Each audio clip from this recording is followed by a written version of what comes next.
مولانا خادم حسین رضوی پاکستان کے ہی نہیں بلکہ عالم اسلام کی ایک بہت بڑی شخصیت ہے۔ آپ کا شمار ان علماء میں کیا جاتا ہے جنہوں نے اپنی ساری زندگی حضور علیہ الصلوۃ والسلام کی عزت پر پہرا دیتے ہوئے گزاری۔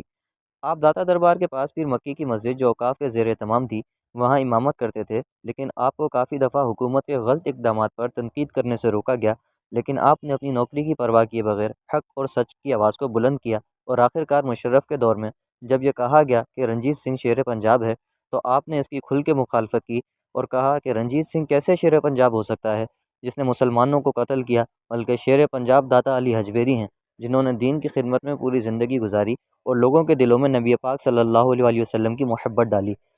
اس پر آپ نے تقریر کی جس کے نتیجے میں آپ کو جمعے کی نماز کے بعد ایسے پکڑا گیا جیسے انڈین جاسوس کو پکڑنے پاکستان کی پولیس آئی ہو، اور آپ کو جیل کی سلاخوں کے پیچھے جانا پڑا، لیکن آپ پھر بھی اپنے دین کی سربلندی کے لیے جھکے نہیں، بلکہ جب جیل سے باہر آئے تو اور جوش و خروش کے ساتھ دین کا کام جاری رکھا۔ پھر ایک دفعہ آپ اپنے گاؤں سے لاہور آ رہے تھے تو آپ نے نماز کی ادائیگی کے لیے گاڑی رکوائی اور نماز ادا کی، لیکن آپ نہیں جانتے تھے کہ یہ نماز ان کی اپنے پیروں پر کھڑے ہو کر آخری نماز ہے۔ پھر جب دوبارہ سفر کے لیے روانہ ہوئے تو آپ کی گاڑی کو ایک حادثہ پیش آیا جس کے نتیجے میں آپ کی دونوں ٹانگیں ہمیشہ کے لیے کام کرنا چھوڑ گئیں،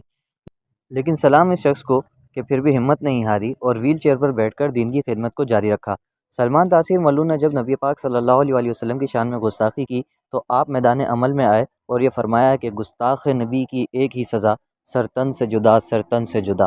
اور آپ کی محنتوں سے پھر ایک امت کا ہیرا ظاہر ہوا جس کا نام کسی تعارف کا محتاج نہیں، میری مراد شمشیر اعلیٰ حضرت جرت اور بہادری ملک ممتاز حسین قادری سے ہے، جنہوں نے 4 جنوری کو اسلام آباد میں کوثر مارکیٹ میں سلمان تاثیر کو واصل جہنم کیا۔ اسی 12 ربیع الاول کو مولانا خادم حسین رضوی کو گرفتار کیا گیا، اور آپ کو جب پولیس گرفتار کرنے آئی تو آپ نے کہا کہ میرے خدام کو بلا لو، وہ مجھے سیڑھیاں اتروا دیں گے کیونکہ میں کھڑا نہیں ہو سکتا، لیکن افسوس انہوں نے اس چیز کی پرواہ نہیں کی اور آپ کو گھسیٹ کر گاڑی میں پھینکا تو آپ مسکرانے لگے۔ پولیس والوں نے پوچھا مولوی ہنس کیوں رہے ہو؟ تو آپ نے جواب دیا کہ تم جن کے لیے مجھے گھسیٹ رہے ہو وہ تو تمہیں نہیں دیکھ رہے، لیکن میں جن کے لیے گھسیٹا جا رہا ہوں وہ مجھے ضرور دیکھ رہے ہیں۔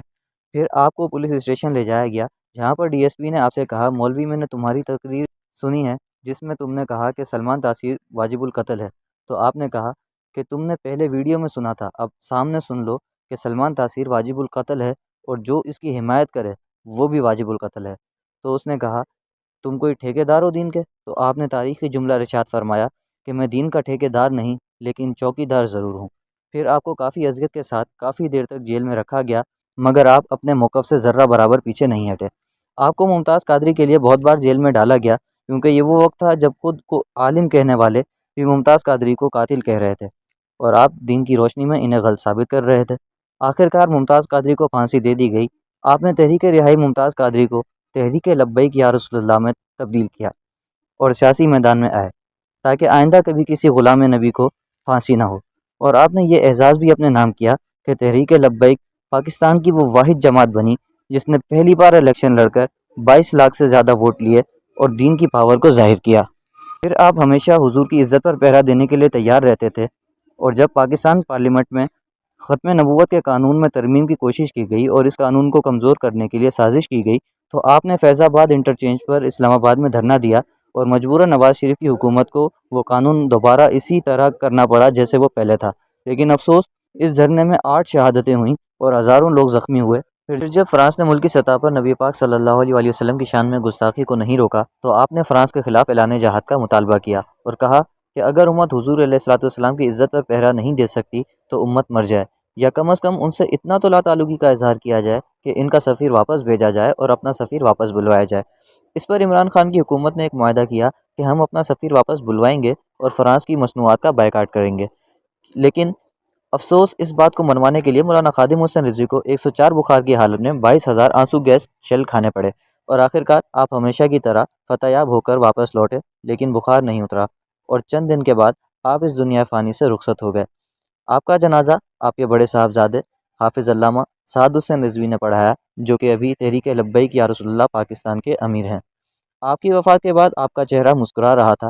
اور آپ کا جنازہ پاکستان کی تاریخ کا سب سے بڑا جنازہ تھا، جو کہ مینار پاکستان سے تقریباً 12 کلومیٹر دور تک ریکارڈ کیا گیا۔ انہیں جانا انہیں مانا، نہ رکھا غیر سے کام، للہ الحمد میں دنیا سے مسلمان گیا۔ آپ کے شاگردوں کی تعداد